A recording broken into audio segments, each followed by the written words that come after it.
Now, boys, the Telfast Grand Final preview, Storm versus Panthers. Panthers go for 4 comps in a row. And the key matchup, Jerome Hughes, the man we're just talking about, up against Nathan Cleary. Polar opposites as far as football is concerned. Jerome's very much cut and thrust. He's a reactive player. And Fletch, he's been, to repeat ourselves, but he's had an unbelievable season. Yeah, well, we know his strength is his running game, but I think this year without Munster, his ball playing, this has been the best year I've seen him ball play as well. We've always known his kicking game has been strong, but him and young Katoa have got some sort of combination going on that right edge. I feel that that right edge is probably where their strength is at the moment for the Storm. Now, when you look at Nathan Cleary, the reason I say they're opposites, Nathan is very strategic, well thought out, choreographed halfback, organises sequences. I'll show you something from last weekend, an example. Under pressure, the Sharks were exerting a bit of pressure. It's 2-2. On the third tackle, as he does, he comes up with 40-20. You watch him walk back here, and he'll turn and he'll talk to the team about the sequence they're about to put on.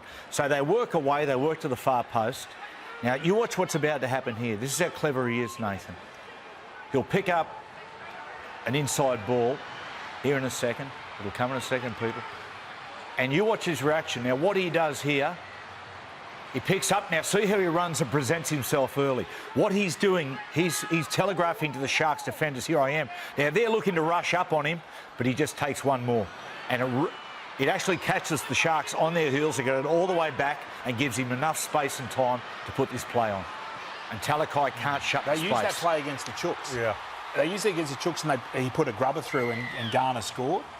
So I reckon they're setting up for this against Melbourne. I reckon they'll throw it out the back. Is that why they're worried about the obstruction rule so much? Correct. Correct, Nathan.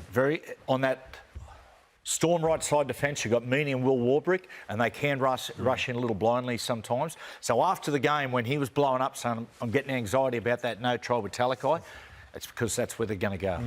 Strategic. Let's talk about the Sixers. Munster and Luai. Again, slightly different roles. Munster boys sort of, Brandon, he sort of shares the role with Jerome. Equal rights, but big game player. Yeah, I think Munster's probably the key to this game. I've got Harry Grant first, but Munster's on another level. Just his unpredictability against a team that's so structured in defence, I think, he'll find a lot of joy, and a lot of the points will have to come off him, because you can't really set up to defend a guy like Munster because he doesn't really know what he's doing himself. Yeah. And people say that all the time, but he genuinely has no idea what he's up to.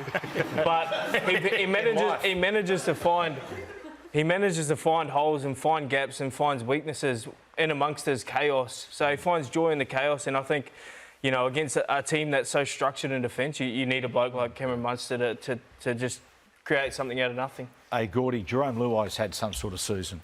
Unbelievable. I think because Nathan was out, pretty much the same as Hughes. And, I watched him up at Magic Round and I thought he just grew and then through the State of Origin series. But there's no doubt, I think he's a bit more mature too. There was a little bit of rubbish in his game. I think that he's more settled, and I think he's ready to be the leader. And he proved that. So it's a great battle because you've got, Luai that's a bit like Munster, but Munster's just so robust. What do you have, 20 carries last week or whatever? So, mate, when Munster's running the ball, good luck.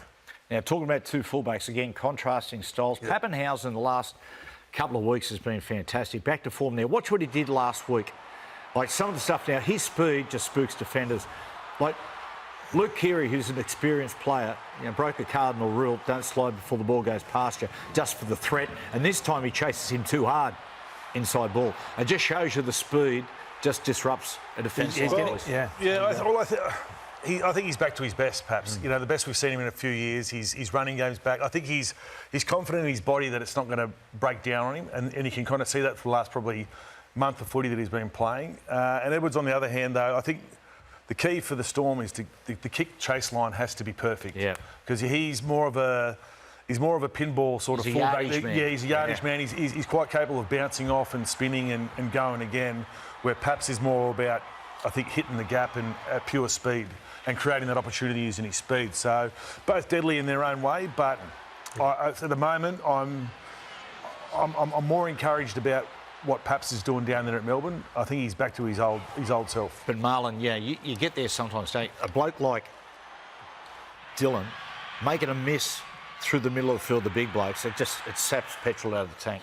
Yeah, well, Dylan Edwards, his greatest strength is, for me, he knows when people are sleeping or when people are trying to get a rest or having a little micro sleep. And Penrith back five, they do a great job in getting behind the ball. And if someone's not in the kick chase line, they're going to find out and they're going to test every bit of your fitness every time. And you would have seen last week, he just found a space in no man's land and he threw a ball across to, I think it was Taruva, and they made a good 40 metres. And that's what they do. They continually test whether you want this game or not and whether your fitness is up to their standard. And they're the best in the business at it. So, and I think Melbourne are the second best at going toe-to-toe with in each the other. arm wrestle. On a different note, how good do my arms look? Fair dinkum, am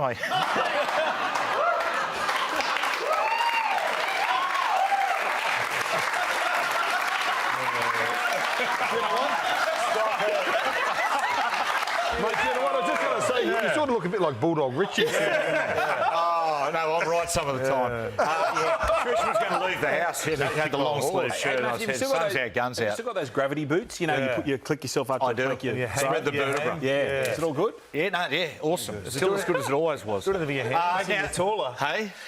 Oh, no. People don't like the short jokes. Now, two other players who are a cornerstone of their side, Harry Grant and Isaiah Yeo. Brandon, you used to share the role with Harry Grant. Geez, captaincy's brought him another level. Yeah, he's a teammate that everyone respects. And when you respect someone like that and you have him as your captain, you're going to listen to him, whatever he says. And like I said, I think he's the key to this win. I think the way he rolls the forwards, obviously we know they're not a star-studded forward pack, and Penrith's forward pack's a lot better than theirs on paper, but the way he finds ruck speed, and that ruck speed ends up getting people like Pappenhausen and Jerome Hughes, the ability to do what they do. Because like every half, you know yourself, being one of the great halfbacks of our generation. Right, get there. That's Matthew, by the way. Got the wrong one. You can't play off a slow play the ball, and Jerome Hughes capitalises off all the quick ones. Yeah. And I feel like the way Harry Grant works a game, and he's the best hooker in the world for it, is he's able to toe on people like Trent Liero, Josh King, and really build ruck speed around that the halves can work off. So I think he's the key to the game, and yeah. Yeah. Isaiah Yeo, Gordy. Isaiah Yeo, he's a creative player, but the last month with Nathan coming back into the side, he's just purely almost been a runner. Yeah, well, that's, for Isaiah just to adapt his role. When Cleary was out, he played like the first receiver, and he can play like a big half. But then when he goes in Origin, he's just a hit-up forward. He sort of puts the number 8 and 10 mindset on. And, mate, with Penrith, just with that mix, he's first receiver, but just his ability to get through, stand in tackles, find the ground, he's just a complete footballer, isn't he, mate? He's a great bigger than you 30. think, too, isn't he? Huge. Yeah. Started in the centres and you thought, but just everywhere he's gone, he just keeps on improving. What a player. Fletch, Hindy, if you had to play alongside one of those quartet we're talking about, or creative players, spine, whatever they want to call it, Storm or Penrith, who would you pick? Oh, that's a hard question. Yeah. At the moment, as we speak, I'm sitting with Melbourne. I'm sitting with Melbourne. I think their whole spine they're just on fire at the moment. I think they're in better form than what the Panthers' spine is at the moment. Yep. But you look over that long period that the Panthers have had, I'd sit in the Panthers' spine. But as we speak today, I'm sitting with Melbourne. You're sitting with Melbourne. Yeah, I'm going to agree. Yeah. I think playing outside Jerome Hughes would be pretty handy. Yeah, not bad. Yeah. Boys, let's talk about the battle of the coaches. Ivan Cleary versus Craig Bellamy. We are agreeing. Have a look at these records for both of these. Craig Bellamy, it is unbelievable. The amount of games he's played, almost at 70% win rate. Ivan, 57.1. But 3 grand finals for Ivan. 5 grand finals for Craig, head-to-head, 19-16. Just shows you how close this game is going to be. Gordy, when you talk about boys, and Gordy, you were coached a fair bit by Billy Lake, and as were you, Brandon, and Fletch, you played alongside Ivan. I reckon it's sort of funny. They reflect, how they are as coaches sort of reflect how they were as players. Like Bellamy always says, he wasn't a star player. He had to work hard on discipline and fitness, and he expects the same from the players. Yeah, look, Balayak's one of the hardest workers, and up in Brisbane, I just still remember it was really hot. It was about 38 degrees, and then this lunatic was running back across the field And then he was our trainer to put us through the paces. So his work ethic is second to none. And I think he just expects his players. I don't think he asks you to do anything that you're not capable of. Yeah. And then Ivan, well, you know, playing against Ivan, he was just so professional. And, you know, what do you say? Ivan didn't speak. He was so measured. If we were getting beat by 40 or up by 40, well, he would speak, but he'd be the he seems very quiet. It'd be the still same now. tone. Yeah. I remember he blew up at us once. Freddie was talking, I don't know, Freddie was talking rubbish. And we were getting beat, we're playing the Warriors, and we're getting beat, and Ivan spoke behind the post, which usually it's Freddie, obviously, or the senior players, and Ivan spoke, and I remember it was like a light bulb moment, and we ended up getting beat anyway. But it was Ivan, and I never saw a light bulb coach... moment of you listening on the field. Yes, yeah. Yeah, but you're right. That's sort of he's unemotionalist. Just that. Yeah, like a serial killer. I'm not calling him a serial killer. I'm not calling him a serial killer. Yeah, having said that, we don't think he's killed a I don't person. know, maybe not. You never know. As you know in life, you'd never know, do you? Yeah, but he's always like that. Yeah, that's what you want. That definitely comes out in the games. I mean, Penrith, when the chaos is happening, they're the best inside it. They're the best team that, when everything's not going your way, they figure out a way to get through it. So, I don't know. They're just calm inside the storm. They've got much verbal in them, Penrith. Yeah, they do. Yeah, I like that. I can't say anything too, but no, I like it. Just whisper it. Whisper it. They're competitors. They definitely. They definitely get in you. Obviously, Jerome Luai, but I like that. But he does that at training. I know multiple people that have told me that he tries to fight his own teammates in training. Hey, green room just before. And Had us up against the wall. But he expects a high quality of football from his teammates. He's got high standards, and I mean, a lot of the people watching the footy don't like it, but it's. You know, Michael Jordan was the same. It works, and they've won the last premiership. Oh, you weren't. Hey, Brandon, I want to ask you about one of the key blokes, James Fisher-Harris. There's no Nelson Suffer-Solomona, so Melbourne missing a little bit of size and intimidation, but Fisher and Leota, I mean, you played behind their momentum. Pretty awesome. Yeah, I mean...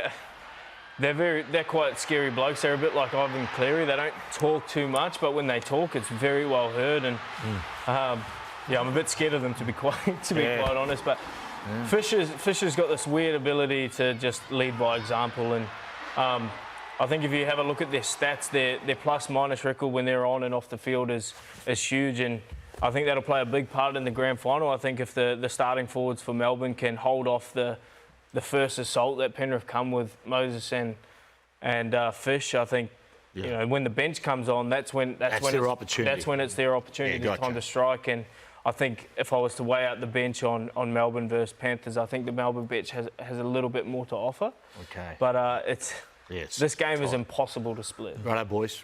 Just quickly, who wins Clive Churchill medal?